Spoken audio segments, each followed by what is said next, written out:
Supreme court से राजनीति करने वाले उन नेताओं को बड़ा झटका लगा है जो नोट लेकर वोट करते थे और कहते थे कि मामला सदन में है, विशेषाधिकार का मामला है, बाहर कोई कार्रवाई नहीं होगी। लेकिन अब सुप्रीम कोर्ट की 7 जजों की पीठ ने यह साफ कर दिया है कि भ्रष्टाचार भ्रष्टाचार होता है, चाहे वो सदन में हो या सदन से बाहर, चाहे वो आम आदमी करे या कोई जनप्रतिनिधि, सांसद या विधायक।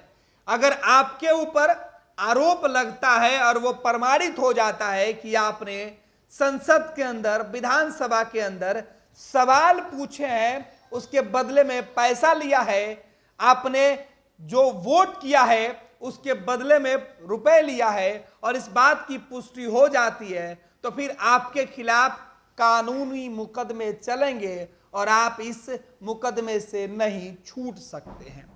दरअसल 1998 में एक मामला आया था जिसमें यह छूट दी गई थी कि अगर संसद के अंदर कोई बातें होती है तो उसका सीधा सरोकार आपराधिक मामलों से नहीं होगा, और इसी छूट के बाद एक सरकार बच गई थी।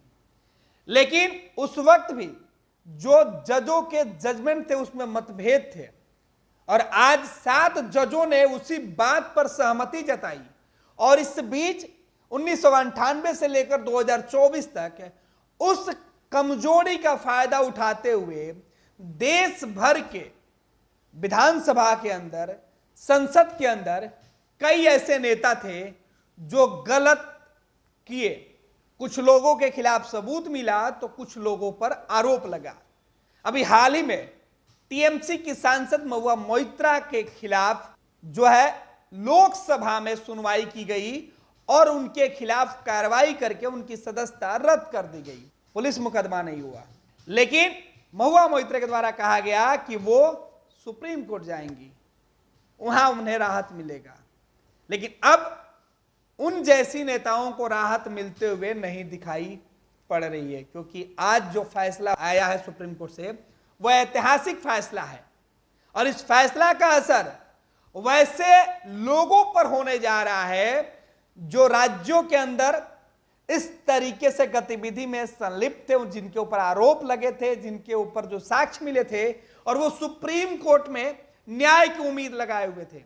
जेएमएम के नेता होते हुए सीता सोरेन पर यह आरोप लगा था 2012 में कि उन्होंने नोट के बदले वोट किसी अन्य व्यक्ति को दिया था।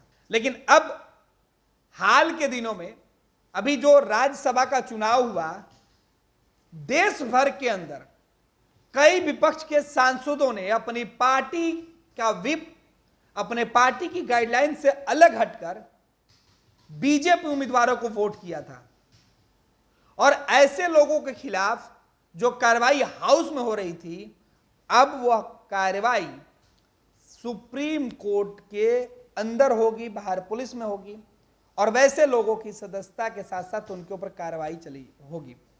अगर बिहार की बात करें तो बिहार में भी ऐसे मामले निकलकर सामने आए कि जब राज्यसभा के चुनाव में या फिर बिहार विधानसभा के बहुमत साबित करने के मामले में नोट लेकर वोट देने की बातें कही गई थी। बिहार में एनडीए की सरकार को इसका शुरुआती फायदा मिल सकता है, लेकिन उसका नुकसान भी हो सकता है, क्योंकि राजद के, बिहार में जो राजद है, राष्ट्रीय जनता दल के विधायकों ने जब पाला बदला तो राजद ने यही आरोप लगाया, कांग्रेस ने यही आरोप लगाया कि मोटी रकम में डील हुई है। हालांकि मामला अभी विधानसभा के अंदर है, लेकिन अब बिहार के 7 विधायकों के साथ साथ देश भर के दर्जनों विधायक, लोकसभा के सदस्य अब मुसीबत में पड़ने जा रहे हैं, क्योंकि सुप्रीम कोर्ट ने बड़ा फैसला ले लिया है। पहले हम आपको बताते हैं कि 1998 में आखिर छूट क्यों मिली हुई थी। 1998 का जो मामला था जिसमें यह कहा गया था कि अगर नोट के बदले अगर आप वोट देते हैं तो उसमें छूट एमपी और एमएलए को कैसे मिली हुई थी। यह पूरा का पूरा जो मामला है वो निकलकर सामने आया था। 1998 में जो एक फैसला था, जो खुद सुप्रीम कोर्ट का दिया हुआ फैसला था, आज उस फैसले को बदल दिया गया है। 1998 का फैसला पलटते हुए सांसद और विधायकों को छूट नहीं दी जा सकती है, यह विशेषाधिकार के तहत नहीं आता है। आज कोर्ट ने इस पर टिप्पणी की है। कोर्ट की ओर से यह भी बताया गया है कि इस बात से फर्क नहीं पड़ता है कि घूस लेने और देने वाला दोनों ही व्यक्ति वोट लिया है या नहीं। विशेषाधिकार सदन के साझा कामकाज से जुड़ा विषय के लिए होता है। वोट के लिए रिश्वत लेना विधायी काम का हिस्सा नहीं है। ये बातें कही जाती थी कि वोट ले जो देने और लेने की प्रक्रिया में जो नोट शामिल होता है वो जो है सांसदों के, विधायकों के विशेषाधिकार का मामला है, वो संसद की जो कार्यप्रणाली है उसमें है। लेकिन आज कोर्ट ने कहा है कि रुपए लेने और रुपए देने का जो मामला होता है वो सांसद या विधानसभा के जो लोग सदस्य होते हैं उनके कामकाज से जुड़ा हुआ नहीं होता है, बल्कि वो भ्रष्टाचार की संज्ञा में आता है और ऐसे मामले में किसी को राहत नहीं दी जा सकती है। आगे कोर्ट ने अपने टिप्पणी में कहा है कि ये रिश्वत लेने जैसा मामला होता है और ऐसे में उसी प्रकार से जो मुकदमे दर्ज होंगे जो एक रिश्वतखोर के खिलाफ किया जाता है। कोर्ट की ओर से इस दौरान कहा गया कि इस बात से फर्क नहीं पड़ता है कि घूस लेने वाले ने घूस देने वालों के मुताबिक वोट नहीं दिया या नहीं लिया। विशेषाधिकार सदन में साझा कामकाज से जुड़े विषय के लिए है। वोट के लिए रिश्वत लेना विधायी काम का हिस्सा नहीं है। सुनवाई के दौरान सुप्रीम कोर्ट ने 1998 का नरसिंह राव का फैसला पलट दिया है। नरसिंह राव के वक्त जो फैसला दिया गया था उस फैसले को पलट दिया गया है। मामले में चीफ जस्टिस की अध्यक्षता वाली 7 जजों की बेंच ने साझा फैसला सुनाया है, जिसका सीधा असर सबसे पहले झारखंड मुक्ति मोर्चा की सीता सोरेन पर पड़ने जा रहा है, जिन्होंने विधायक रहते हुए रिश्वत लेकर 2012 के राज्यसभा चुनाव में वोट डालने के मामले में राहत मांगी थी।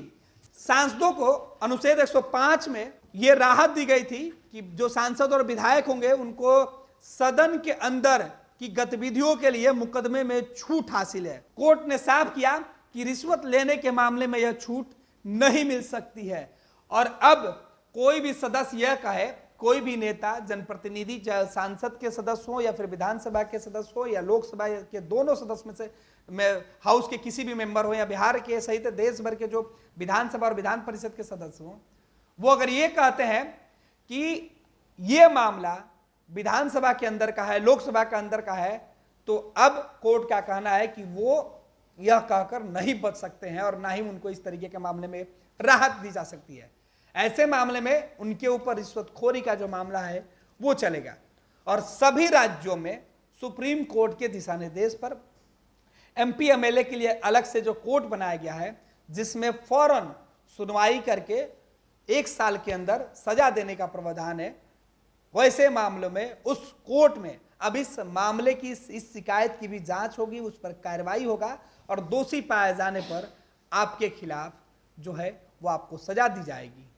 तो जाहिर सी बात है कि देश भर के राजनेता जो पैसे लेकर संसद या विधानसभा के अंदर सवाल पूछते थे, वोट देते थे या वोट पैसे लेकर नहीं देते थे, ऐसे मामलों की जांच केवल अब संसद और विधानसभा में नहीं होगी, बल्कि उसकी जांच बाहर भी होगी, मुकदमे होंगे और वो कार्रवाई में फंसेंगे, जेल भी जाएंगे। और इसका असर झारखंड के साथ साथ हाल ही में संपन्न हुए राज्यसभा के चुनाव में देश भर के अंदर कई राजनीतिक दल के सदस्यों ने विधानसभा में अपने दल से अलग रास्ता अपने अख्तियार करते हुए वोटिंग की है और सबसे ज्यादा असर बिहार के जो 7 विधायक हैं राजद के और कांग्रेस के, उनके ऊपर होते हुए दिखाई पड़ रहा है। लेकिन शुरुआती असर राजद को नुकसान पहुंचाएगा, एनडीए को फायदा जहां पहुंचाएगा, क्योंकि आरोप यह लगा था कि महागठबंधन के नेता एनडीए के गठबंधन और विधायक के नेताओं को खरीद रहे थे। हालांकि उस मामले की जांच बिहार की पुलिस पहले ही करवा रही है। दूसरी तरफ इस तरीके के फैसले आने के बाद राजद और कांग्रेस के जो नेता दलीलें दे रहे थे उनको एक बल मिलेगा। ये लो मुंह मीठा करो, आज मैंने अपना जॉब छोड़ दिया, अब हम पूर्णिया वापस जाएंगे। जॉब छोड़ दिया है? मतलब ये घर कैसे चलेगा? हम करेंगे क्या और माँ बाबूजी क्या बोलेंगे? इसलिए मैं एक और मिठाई का डब्बा लाया, अपने बिजनेस के लिए लोन अप्रूव हो गया। अरे लोन अप्रूव हो गया वो तो ठीक है, लेकिन पूर्णिया में हम रहेंगे कहाँ? अपना घर भी तो नहीं है वहाँ। इसलिए तो एक और मिठाई का डब्बा अलग से लाया हूँ। हमने पूर्णिया में घर ले लिया है, पूर्णिया के ई होम्स पैनोरमा में। पूर्णिया में पैनोरमा ग्रुप लेकर आए हैं ई होम्स पैनोरमा। बड़ा घर, आलीशान जिंदगी और अत्याधुनिक सुविधाओं के संग। अरे अरे, अब क्यों मुंह मीठा करवा रही हो? क्योंकि हम घर वापसी जो कर रहे हैं। घर वापसी की खुशी पूर्णिया में ई होम्स पैनोरमा के संग। ई Homes Panorama, luxurious lifestyle redefined.